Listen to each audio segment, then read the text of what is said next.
Welcome back once again, everyone. We're over halfway done with this iceberg, but we still have more to dive into. Again, if you haven't watched the last two parts, please do, and I will leave links in the pinned comment. Before I start, I just want to thank everyone for your kind words regarding what happened to Lucy. If you didn't watch the end of the last video, Lucy was my beloved pet cat who got sick in late July, early August, and I had to put her down due to her having cancer, which was not treatable. I am still recovering from losing her, and the road to recovery hasn't been easy, but all your kind words really mean the world to me. Again, thank you guys so much for your kindness and patience. For now, let's begin.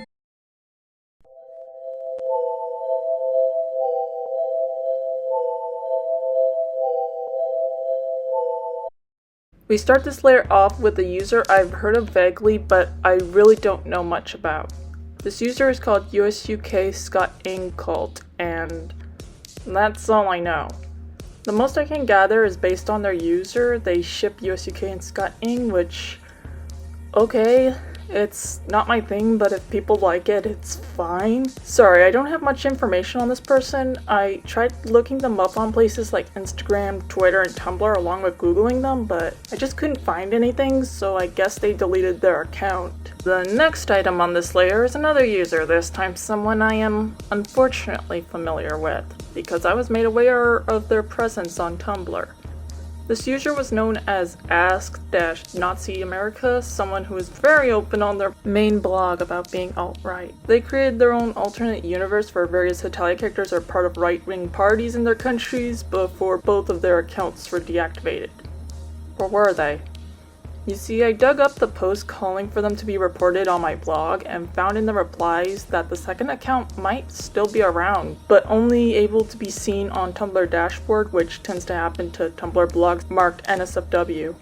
I tried looking it up myself, but I couldn't find anything. My guess is I was too late to find this information out, and they deactivated since a lot of time has passed since then. The third topic of the layer is Hetalia, and the name is basically on the tin. It's Hetalia, but with a focus on gore. I mean, what do you expect from a bunch of edgelords in the fandom, especially with the existence of things like serial killer Tupies and the Danish slaughterhouse? Up next is one of the main kinds of fanfictions I read, and that is Dead Dove Do Not Eat. The term originally came up from a series called Arrested Development, where the character Michael opens the refrigerator and finds a bag with the words, "Dead Dove Do Not Eat." He opens it, only to become disgusted and say, "I don't know what I expected." It's basically a tag used on AO3 for stuff in stories that is morally reprehensible, like non-con, incest, and gore/girl, for example. It replaces an earlier term some older fandom involved people might recognize called Hydra Trash Party, since not every fandom has a term to describe content of this matter. Nowadays there have been attempts by some to sanitize the term, which makes zero sense to me. Dead Dove content is supposed to be pretty gross. Trying to sanitize it just makes me think it will help no one. These next three entries are incredibly cursed, two being fanfictions and the other being a comic.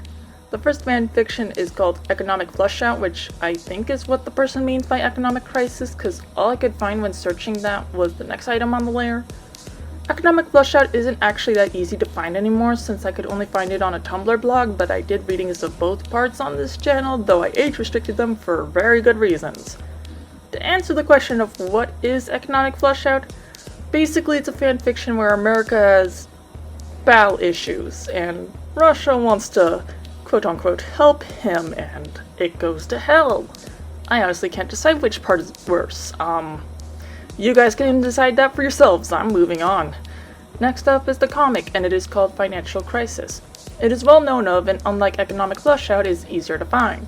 To answer what it is, besides a fan comic, basically, America goes to Russia's place for a meeting, but instead of, usual meeting stuff going on, he gets gang raped.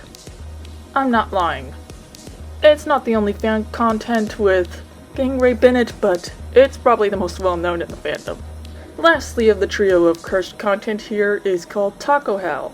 This fanfiction is guaranteed to make sure you never eat Taco Bell again, unless you have absolutely no shame like myself. This fanfiction is about America eating an unhealthy amount of Taco Bell, walking in on England performing a spell, the spell backfiring and turning England small. America puts mini England in his pants and it goes to hell. There are readings of it on YouTube and it's also up on AO3 for those with an account.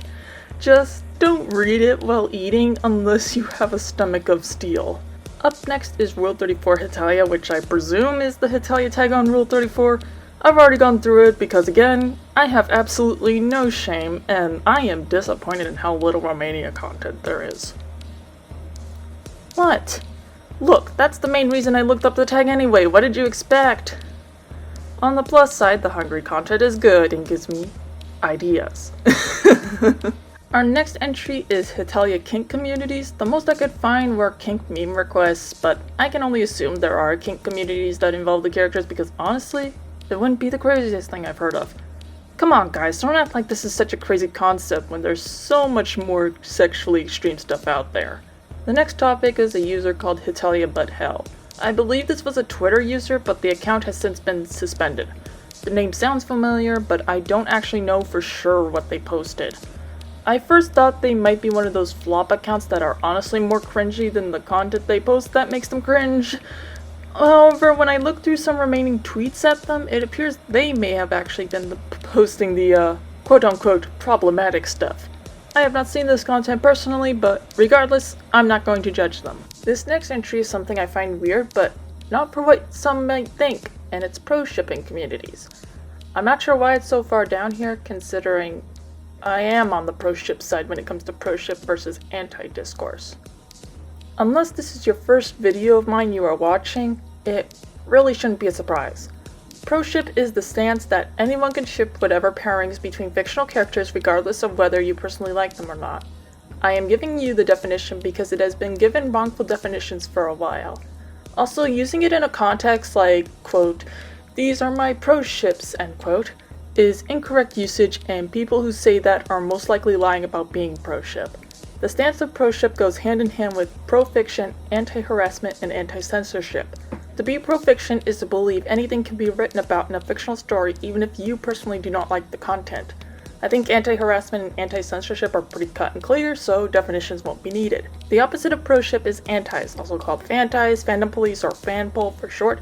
Fandom Karens or Puritans based on the words Puritans and the word teens added in since many antis are teenagers.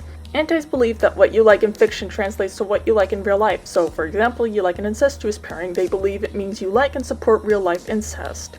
It's also not uncommon for them to call incest, abusive, and age gap pairings quote unquote illegal, which honey, if pairings like that are illegal then come arrest me, because I ship Roman and I have multiple shelf insert pairings that are either abusive, age gap, or both.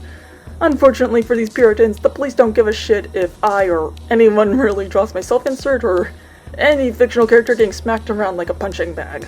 Antis are known for starting harassment campaigns against people they deemed quote-unquote problematic, wreaking havoc on artists' mental health over fictional characters and also for performing insane mental gymnastics to justify their own liking of quote-unquote problematic content, which is usually gore. I guess violent and gore content is perfectly fine, but the moment things get sexual, it's call-out post galore. You can easily tell how many of these antis are American just based on that. I'm just gonna say this, I don't want to hear about me, quote-unquote, normalizing abuse for what I ship, when antis are the ones sending hateful mobs of people to harass and abuse content creators, simply over not liking what they create. I also find it funny when antis claim to care about mental health, yet they tend to target mentally ill individuals creating things the former do not like, and it's also not uncommon for antis to tell others to commit game over, among many other gross things. Oh, but Ghost, what would your parents think if they saw what you like? Well, I don't really care what they think, considering I have to seek out counseling due to them. For people that claim to care about victims of abuse, you guys sure don't act like it through your actions. You aren't protecting anyone when you repeat the same abusive tactics many have gone through, just under different clothing. There is something grossly puritanical about the arguments antis make, and as someone who has been a victim to that kind of rhetoric, I have good reasons to be concerned when I see people make those same arguments just in progressive clothing. There are great Tumblr users that help go deeper into the topic, such as Freedom of Fanfic and Fiction is Not Reality 3, assuming they're still up, that I'll link in the pinned comment if you wish to read on. There is also a great video by Pondersprocket called Your Art Offends My Sensibilities, Stop It, that puts a lot of my feelings on this kind of discourse into words that I recommend you guys watch. To put things in simple terms, I don't like antis. Because they spread puritanical arguments in progressive clothing, many are hypocritical for saying they care about mental health and victims of abuse, but then show their true colors when those people disagree with them, and are some of the most toxic people I've ever had the misfortune of being around, try to bully content creators making things they personally do not like instead of, blocking them and moving on with their lives, and I could go on, but I already know some antis are frothing at the mouth and wanting to run me off the internet for saying all this. I figured that if no one else here is going to stand up and say something, I'm going to. It should be funny seeing antis throw a fit on either Twitter or TikTok, because I know that's where you guys whine and complain. End of discussion. Holy shit. Away from that topic, assuming I haven't lost everyone watching, is Porntalia. I feel like this is the same thing as Rule 34 Hetalia, just art and other such content of nations fucking, unless there's some website out there that's Pornhub but Hetalia style on the deep web or something like that. Next is censorship in China and Poland, which, is anyone really surprised about the former? There's even jokes about China censoring stuff in the webcomics, and it's basically assumed that Tibet was censored in the anime and replaced by a giant walking panda because real-life China would have bitched about Tibet existing in the series. There's also the fact that Taiwan is a canon character that could have led to censorship in China. Plus, there are a number of anime banned in China, mainly for gory visuals and lewd content. Now, I tried searching around for actual proof there's censorship of the series in the countries, but I couldn't really find anything. I mean, I can believe China censoring stuff because of their track record, but I haven't really heard anything to make me believe Poland would censor stuff unless it has to do with all the homoerotic stuff in the series. The next subject is Hetalia promotes nationalism, and man, this subject is going to come up more throughout this video. The idea of Hetalia promoting nationalism to viewers of its content is not something heavily researched. The most we have to go off on is hearsay, and it's not exactly the strongest evidence. I know there are arguments saying Hetalia doesn't promote nationalism, it's anti-war, yeah, it has some bad taste jokes, but ultimately if there are nationalist fans, it's not because the series promoted it to them. The nationalist roots were already there inside of them, and then there are arguments that Hetalia is violently anti-Korean and racist Japanese imperialist propaganda and is a disgusting piece of media. Honestly, I'm not the one to go to debate over this. I'm just a simple artist that finds certain characters hot and also has my own little corner of OCs. Beatrice the Golden is a Hetalia fanfiction author who is known for writing some unique stories. They wrote one of the fanfictions discussed on this layer, Taco Hell, and I believe they also wrote Economic Flushout, either that or one of their friends did. I know the Iceberg has another name on here, Kiel, but this is a misspelling of another user who has worked alongside Beatrice Clay. A more unfortunate topic is Nazi Hetalia fans. The unfortunate truth is that there are bound to be people who like the same things you do, but they are Nazi sympathizers or actual Nazis. I already discussed that Ask Nazi America account, but it's not the only account that has gotten into fandom spaces to spread their beliefs, and it will unfortunately not be the last. With that said, it's not all about just posting content romanticizing and even glorifying the Third Reich. It's not always blatant and out there for everyone to see.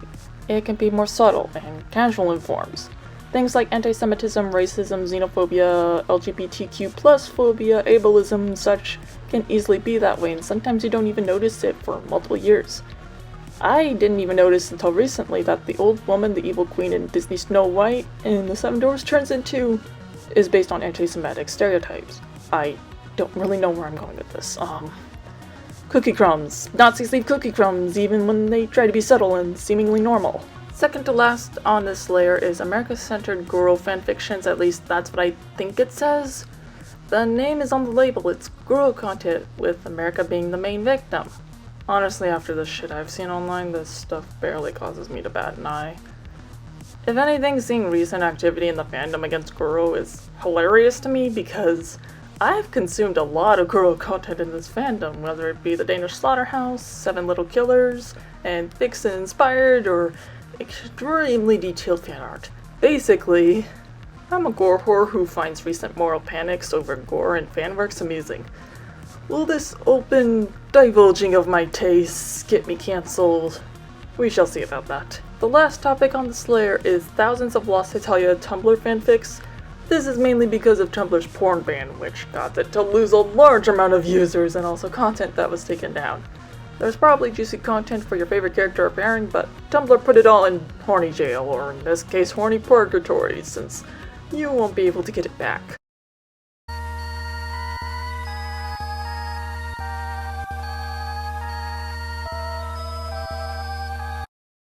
It's about time we finally brought up Hetalia Oni again, and this entry is a theory, and possibly a true one at that the final demo of the game was destroyed in the 2011 Tohoku earthquake and tsunami. If you somehow live under a rock, on March 11, 2011, a 9.1 earthquake struck Japan and a tsunami followed after. The most known of after effect of both events was the Fukushima nuclear disaster, where flooding from the tsunami caused backup power systems to be destroyed, leading to 3 large explosions at the power plants and radioactive leakage. It's believed that the creator of Hetalia Oni, Tomoyoshi, lost all the files and data to the game in the earthquake/tsunami and lost motivation to try and salvage things, moving on to other projects, namely an adults-only otome Hetalia fangame called Cancel A Format. In my research for this entry, I also found word going around about Tomoyoshi possibly being harassed by rabid Hetalia Oni fans, which could have also led to her not wanting to touch the game again. I honestly don't blame her. If that was the case, I don't know many people that would continue their passion projects after being hounded like that. The next topic discusses the connection of Hetalia nationalism. Again. Though it also brings up the relationship of Hetalia and globalism. I guess I should give basic definitions for nationalism and globalism before we continue. Nationalism is devotion and loyalty to one's own country, supporting its interests to the point of being exclusionary or negatively affecting the interests of other nations. Globalism places the interests of the entire world above that of individual nations. To be honest, I'm not really sure what is meant by the relationship of Hetalia with nationalism and globalism. It almost feels a bit weird to connect Hetalia with those two concepts. While there are definitely fans that have come out of Hetalia liking/appreciating their home countries more, that isn't always the case. I'm pretty neutral on my home country, the United States. To me, it's just the country I reside in. That's it. That's fine. And despite my incredibly obvious love for Romania, the character in Hetalia, that does not translate to me being a Romanian nationalist. I know there are ugly sides to Romanian history, plus if I were a nationalist, well now, or my CK Land OC would either not exist or not be a well-written character. But it isn't like that. She actually became one of my favorite Hetalia OCs to explore certain concepts with. I guess what I'm trying to say is that what people like in fiction doesn't always translate to them liking it in real life, and the Hetalia fans aren't a monolith. Not every fan comes out of the series a nationalist or a globalist, and I really haven't seen a large enough number of that to really believe in some sort of pipeline, whether it be a Hetalia to nationalism pipeline or Hetalia to globalism pipeline. The only political pipeline I can think of, and it's a minor one, but I noticed it a while back, but it's this Russia fan to... I know some call it Russia fan to communist/tanky pipeline, but I honestly wouldn't even call it that. I would call it a Russia fan to pro-Russia pipeline, and what it is there are a minority of fans of Russia, the character, that end up having pro-Russia views, to the point of being anti-America and believing any sort of Russian propaganda and historical revisionism about Russian history. I'm not sure how or where these fans end up attaining these beliefs, mainly because they are such a small group, but they can be very annoying to deal with. They're the type of people to rail on about the United States' treatment of Native Americans, but the second you bring up Russia's treatment of indigenous populations, it's plugging in their ears and going la la la, I can't hear you, like a little kid. I personally don't even bother confronting these types of fans because it's a one-way trip to getting a free headache. They won't listen to you even when you bring up the facts because they're convinced the facts are made up to make Russia look like the bad guys. I figured that eventually life will smack them in the face and they will grow out of such bizarre views. There are 2 topics on this layer that are connected to each other, and because of this, I will be talking about them together. The first is called Belittling Japanese Nationalism in Hetalia Axis Powers, which is the title of a scholarly paper written by Theodore Alexander Sands that argues that Hetalia belittles nationalist concepts. The second being an essay about Hetalia being shown at Harvard. How do these two topics connect? They're connected since it is widely believed that the essay that was shown at Harvard was belittling Japanese nationalism in Hetalia Axis Powers. Now, I tried searching around for actual evidence of this happening, but I couldn't find anything. I'm not sure where the story of the paper being shown at Harvard started, if it's even true or if it's just some sort of rumor, but until further information can be found, I'm going to shelve the topic. As for belittling Japanese nationalism in Hetalia Axis Powers, after reading through the paper multiple times for this video, I have mixed views on it. While I can agree with Sand's argument that all the characters are not immune to being the butt of jokes, I can't help but feel as though there are missing pieces, things that aren't talked about in the paper. Sure, maybe it has to do with years having passed since the paper was published and new content being created, but through finding another paper called Creating a Cool Japan, Nationalism in 21st Century Japanese Animation and Manga by Majesty Kayla Zander, I was able to figure out just what had been nagging at me in the back of my mind for a while about Sans' paper. I don't think every criticism of Korea in the series is outlandish, and I think there are a few questions that should be raised about Taiwan in the series. Zander's paper brings up Taiwan for a part of it and her yearning for Japan. While it can be seen as a reference to how popular Japanese culture is, particularly among Taiwanese teenagers, one has to wonder how much of it is purely that, or a reference to mandatory Japanese lessons while under the occupation of Imperial Japan. Even I can find certain things that Zander points out in their paper as strange, and I ship Taiwan and Japan. Overall, I can tell both papers have had a lot of time and effort put into them. Are either of them above criticism? No, but they both bring something to the table when it comes to academically analyzing Hetalia. The second to last topic I struggled to find any information on, and that is Himuriya's voice acting demo. I could not find any evidence that Himuriya has ever made a voice acting demo, even after searching around on Japanese websites. This could be an issue of a language barrier since I can't understand Japanese, because all I found about Himuriya was the same biographic stuff. Being born in 1985, being a Japanese manga artist that studied at Parsons School of Design before dropping out, being best known for Hetalia and currently living in Japan. That's not to say it's impossible for Himuriya to have tried out voice acting, since there have been mangakas who have dipped their toes into voice acting. One more popular and recent example is Junji Ito being announced to voice a character in one of his own works, Uzumaki. I just could not find anything online that indicated that Himuriya has tried it out with a voice acting demo of his own.